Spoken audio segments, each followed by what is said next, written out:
โอ้ย กินบ่ได้บ่ กินมื้อใดแต่ก็หินก็ลาย หินลายพร้อมเนาะ เฮาชื่อนี่700,000เป่านึง สอบมัน7แชร์เลยเหรอ เด้อ อ๋อแพงนี่เนาะ เข้าแต่รถใหญ่เด้อ ข้าวมันเป็นข้าวหยังนี่ข้าวเปลือก บ่เอาเข้าเปลือกแล้วเข้าเฮ็ดนาเด้ โอ้ยข้าวอันนี้เนาะข้าวตกเน่าเด้ เบิ่งนี่ โอ้ยข้าวมันตกหนาวมิดก็ฮอดบ่งาม นี่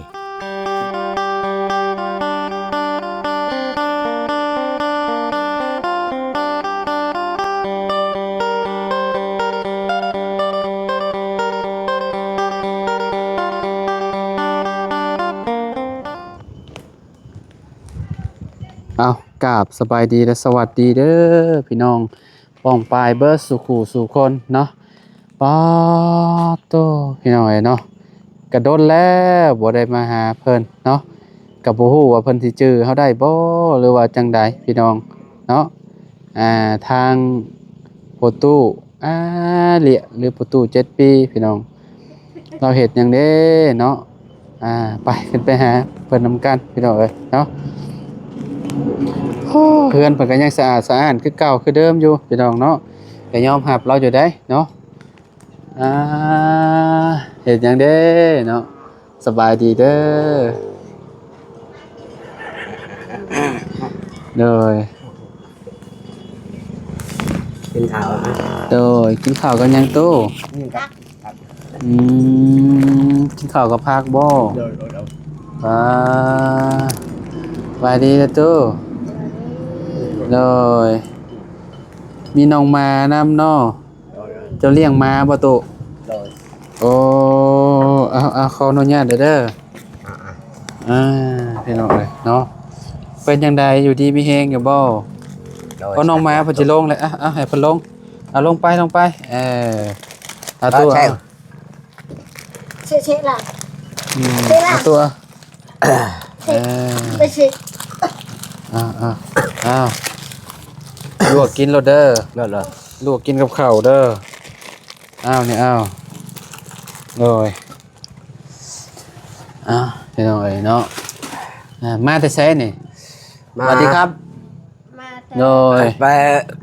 คนมัน ฮะ นี่เลย ก้นมันไผน่ะ มันอยู่บ้านนี่ อ๋อมันคนในบ้านนี่บ่มันไผ มันเอื้อนอันน่ะ เขาเป็นฉลามนะ โดย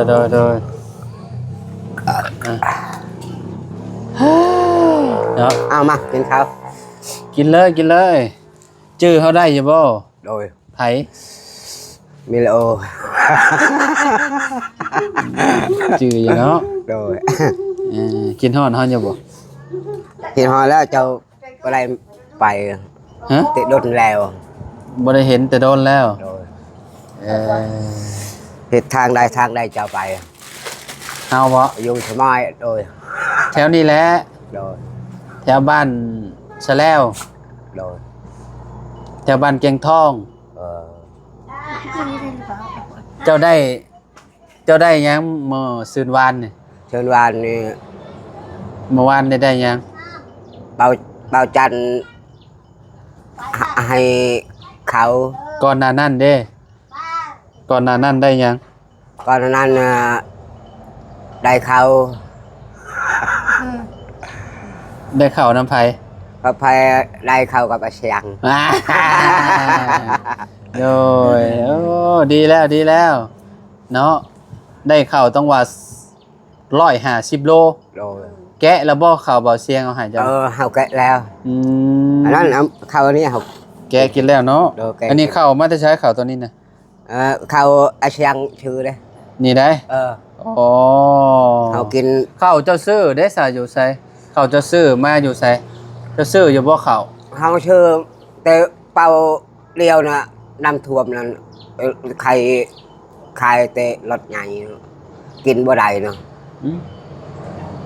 มันเป็นแบบใด มันเป็นหินกระลาย หินลาย โอ้ ตกหนาวพร้อมบ่จักเนาะ จัก เวลาหนึ่งเป็นบ่ได้หนึ่ง มัน กิน มัน ได้บ่ มันเด้กันตำมัน มันมนบ่ โดย ข้าวหยังข้าวให้บ่หรือว่าข้าวหยัง เขานาเด้ ข้าวหน้าบ่ เออ โอ้ เนี่ยเจะเบิ่งเขา โดยใช่ ฮะเบิ่งน้ำกันพี่น้องเอ้ยเนาะ เขากินก็เบิ่งนึง ไปนอนอยู่นี่น่ะ อาแบว เอาเพ่บ่ โดยนี่เด้ โอ้ออกมาโจมออกมาใช่เอามาพี่ตู้พี่มองมันแจ้งๆพี่เออ นี่กินบ่ได้ ฮะ กินแล้ว โอ้ย กินบ่ได้บ่ กินบ่ได้แต่ก็กินก็ลาย กินลายพร้อมเนาะ เฮาชื่อนี่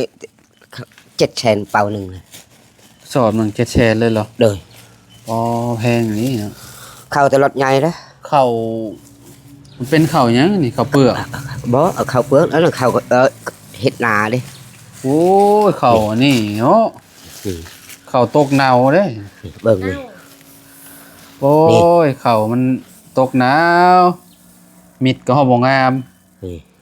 ขี้ลายแห้งอันนี้นี่ นาวมันนี่ลบเฮาชื่อ โอ้ลบ700,000 โดยนั่น ปอสอบหนึ่ง700,000 บาทผมพี่น้องเอ้ยเจ้าคือบ่ไปซื้อเอาข้าวอันนั้นบ่เจ้าคือบ่ไปซื้อเอาข้าวในห้างกับเจ้าน่ะ บ่มีเฮาบ่ได้ไปรถเอามาเฮาเอาเลย โอ้ซื้อเอาข้าวในอันนั้นรถข้าวอยู่ไอ้ในห้างน่ะในบันดงน่ะข้าวเป็นโลน่ะกระสอบหนึ่ง650,000เจ้าก็ยังได้อยู่50,000ยังได้ซื้อปลาแดกเป็นนัวอยู่50,000 โดยยังเฮาปั่นเนี่ยชื่อไปแลกเป็นนัวเฮากิน โอ้เจ้าผัดซื้อข้าวบัดนี้เจ้ามาเจ้ายังไม่ได้จำอยู่ โอ้ยเฮากันให้ตำอันนี้ก็เฮ็ดมอนเฮ็ด เท่าหน้า กิน ถ้า ก็ได้ ว่าเท่าหน้าถ้าจะมีเงินจะไปซื้อเอาเด้อ โดย ซื้อเอาเป็นกระสอบรถข้าวที่เขาเจ้าซีแล้วหาเด้อ โดยเท่านั้น บ่ต้องเอาดอกแบบข้าวเปลือกบัดนี้นะตู้เด้อ โดย มันก็เมื่อยเฮานี่แหละ โดย เนาะเงินตั้งว่า5-6แสนพี่น้องเอ้ยเนาะไป6-7แสนมาพันได้ข้าวบัดนี้โดนกระเจ้าหลอกขายข้าวให้แล้ว นี่เบิ่งนี่ ข้าวขี้ละลายมื้อนี้ผู้โอ้ยดำบึก ใหญ่ลายรถใหญ่เอามาเลย เฮ้ยบ่เอาแบบนี้ตู้เอ้ยมีแต่ซื้อเอาแบบนั้นแล้วเด้อ โดย ถ้ามีเงินเท่านั้นนี่ซื้อเอาแบบสำเร็จรูปรถ โดย แม่ก็เจ้าสีแล้วนะเจ้าบ่ต้องเอาแบบนี้นะ เมียเจ้าจำบ่เมื่อย โดย เนาะ เอามือตำเข้าแบบนี้ เมื่อยเพื่อตามสีแหลก ดำนี่อยู่ ดำบ่ ด ดำเปื้อๆเพราะว่ามันเด้นี่มันเป็นแบบนี้นะนี่เห็นบ่มิดมันดำๆตัวดำนี่โอ้ยเพียงเลย มันเฮาฮือมันนะครับชื่อเขาเลย ชื่อเขาอันนี้บ่ โดย แล้วบ่มันเจ้านั่นนี่ หม นะ ดแล้ว ปลูกใหม่แล้วบ่ ยังเฮาทางให้ขึ้นภูเลย ไปทางอยู่ไส ขึ้นภู อยู่ภู โดย อยู่ไปคุเมอร์บ่ ไปคือมือ ตายแล้วบ่อันนี้เนี่ย ยัง โมงไหน ยังบ่ได้ตาย ป้อทนน่ะดิเนาะ โดย ทนแฮงนี่โมงเจ้านี่เอาเก็บเมียนตุเข้านะโดยพี่น้องเอ้ยเนาะพี่น้องเอ้ยเนาะทางประตูเราก็เก็บเข้าเมียนเรียบร้อยเนาะหมาเจ้านี่ยังตัวเดียวนี่บ่ บางตัวเดียวก็ไม่เอาแล้วจักผู้ชายมันเอาไป ไผเอาไป จัก ำพุ่นไปอยู่ถากพุ่น บ่ยังเหลือแต่ตัวนี้เนาะเห็นตอนนั้นเห็น2ตัวใหญ่เลยเนาะบัดนี้ โด เนาะ ยอันก็ใหญ่ว่าไปแล้ว เราแพงมาเด้ลูกเล่าเมื่อกี้นี่ก็แพงเห็นบ่พี่น้องน้องอาเบลนะคือแบบแพงแฮงเนาะมันขึ้นมาทางเฮือนเนาะมีมัดบ่นี่ มัดมีบ่มีที่มัด บ่มี ระวังมันขึ้นมันกัดเด้อมัดนะได้ลูกแล้วบ่จักอันนี้ อยากได้ลูกแล้วมัน โอ้เลี้ยงม้าพร้อมพี่น้อยเนาะน้องม้ามีเฮือนประตูและเลี้ยงม้าพี่น้อยเนาะกินข้าวเปลืองบ่ บ่ได้ บ่ได้กินข้าวเปลืองบ่ได้บ่ บ่ได้ เออ แต่ชามนี้ก็ยังบ่ได้หมด ให้กินประมาณปั้นน้อยๆเนาะ โดย เฮาคนอยู่บ่ โอ้ ก็เห็นคนห้อง อื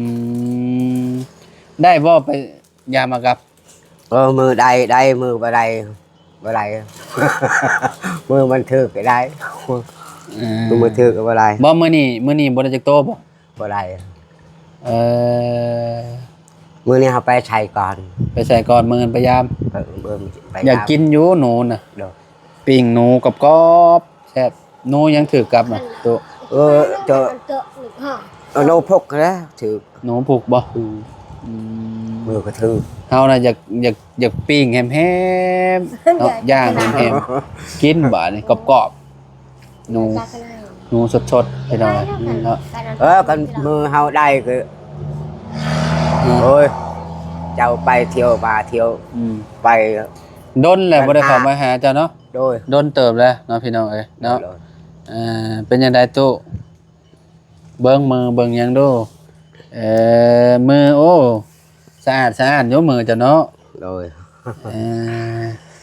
เมียก็ไปเฮ็ดเวียกอยู่บ่นั่นนี่ โดยไปกับเฮาไปเฮ็ดเวียกนำกันไปทางให้ขึ้นภูบ่ได้อยู่เฮือนก็แล้วทางให้ก็ได้อยู่เฮือนยาวมันก็ยังก็บ่ได้ปลูก โดย ปลูกแต่จำนี้ก็ยังแดดนี่ตาย มันยังแดดเนาะ โดย เพราะว่าพี่น้องเนาะคอยเห็นเวลาแถวนี้น่ะก็เจ้าถอนมันปุ๊บแล้วก็เจ้าสิปลูกเลยเห็นน่ะก็เจ้าน่ะไถร่องไถหยังแล้วก็เจ้าก็ปลูกเนาะ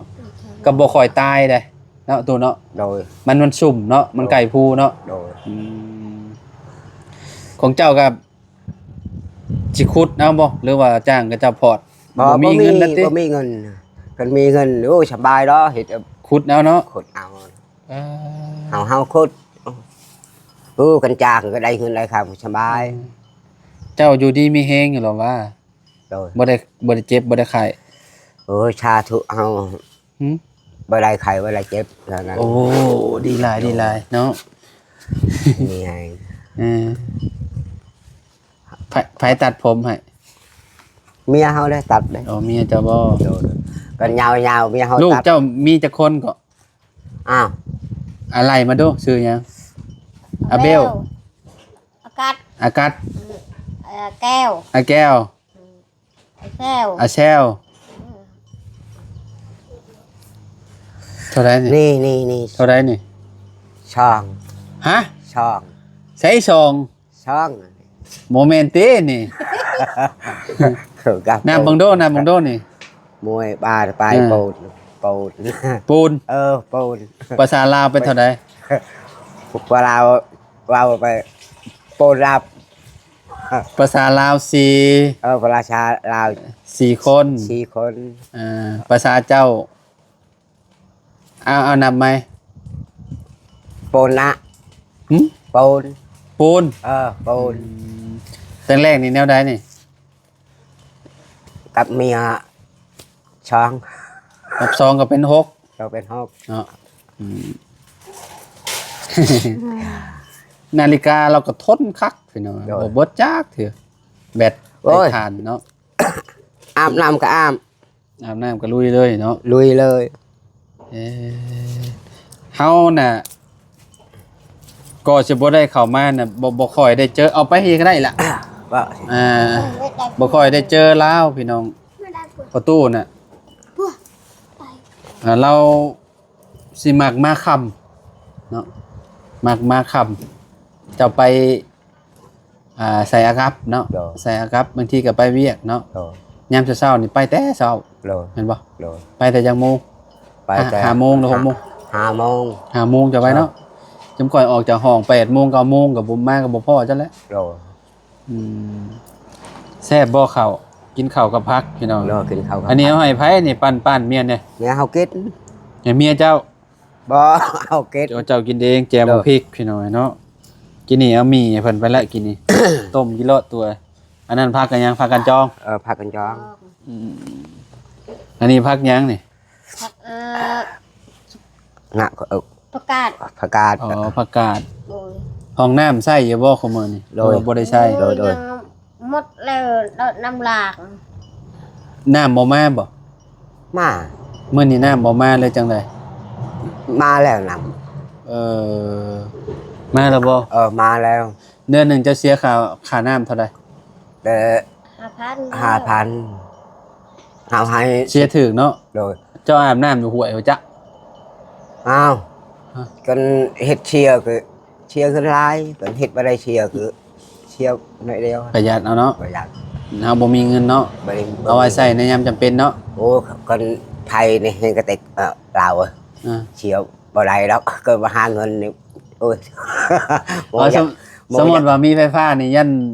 เสียอันค่าไฟบ่ไหวบ่ บ่ไหว โอ้โห มันจะไปเลยแล้วนี่พอใช้นี่โอ้ยมันเว้าเฮาอยากปลดแล้ว ได้รับละแชนนี่คนเอานี่ แม่นแล้วเฮือนอันน่ะพอตู้เริ่มเราเสียแพงเด้ โดย อ้าวตอนนี้มีบ่อน้ำในห้องน้ำสิเข้าห้องน้ำตู้ มี มีอยู่เนาะ โดย ลองใส่ห้องน้ำแล้วก่อนจะบาดพี่น้องเอ้ยเนาะ โดย เอาจังได๋ก็อยู่ดีมีแฮงนะตู้เด้อ โดย ครับแพงคือเก่าคือเดิมเนาะ โดย เออ ไปตลาดปลอดภัย โดยมีหยังฝากบอก FC บ่ โดย ฝากบอกได้เด้ออยู่ในคลิปเด้อ โดย กินฮอด FC คือเก่าบ่ โดยขอบใจครับเชียร์เฮากินฮอดคือเก่าอย่าเจ็บอย่าไข้ไปตลอดปลอดภัยอายุมีแห่งได้เงินได้คำมันเลย ปีใหม่ได้ โดยปีใหม่ ปีใหม่เด้อปี2026เด้อตู้เด้อ โดย โดย ปี เอ้า ปลอดภัย เนาะให้ร่ำรวยเนาะ โดย FC ให้ถือหวยถูกเบอร์เนาะ โดย